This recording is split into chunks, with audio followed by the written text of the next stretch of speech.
Alright, Chef Nooner here. We're making chicken parm. First things first, obviously I've got our mise en place out, ingredients and equipment. With chicken, we're worried about cross-contamination and the presence of salmonella.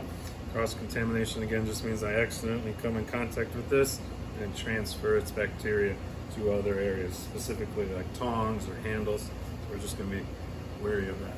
Got plastic wrap out here, double layer. Okay, and a cutting board to kind of absorb some of the sound. We're not going to use the spike side, but the flat side here. And the reason why we pound things out is we want to get it nice and thin. It's going to give us nice and crispy texture, but also usually a chicken breast has a thick side and a thin side. And we want this to cook all at one flat rate. So when I'm doing this, it's not really an up and down motion, but it's kind of a down and through motion, kind of sliding. Okay. The plastic wrap's going to help kind of keep things from sticking. This one's going really quickly. We're probably at a 1/4 inch. From there, we're going to start with our standard breading procedure. The first one to my left, we've got our dry flour. This is the standard procedure for any sort of breading. So we've got flour we season with a little bit of onion powder, garlic powder, salt, pepper, Italian seasoning.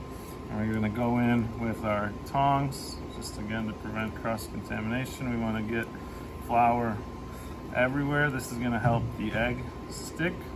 Okay? Flour everywhere, but we also shake it off like Taylor Swift, right?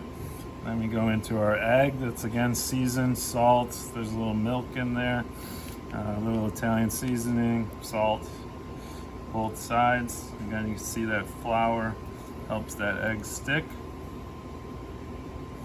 And then from there, we let it shake off again into our seasoned breadcrumbs.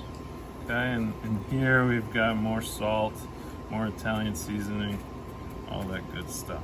So get every little nook and cranny dialed in, shake that off, and then we're going to drop it into our hot oil.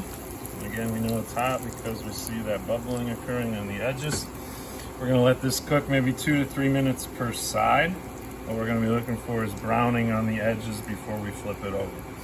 Here I've got one that's already done. You can see I've got it on paper towels to catch some of the grease, and then we seasoned it with salt right away.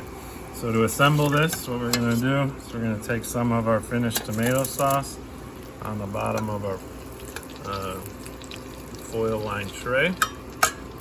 We're then going to take our chicken.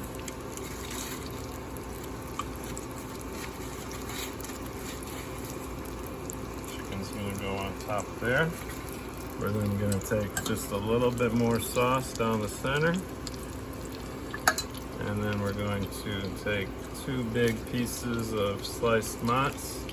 We'll season that mozz with a little salt too, a little basil, and we're going to pop that into the oven until golden brown and delicious. You can serve it over pasta or as is with some garlic bread.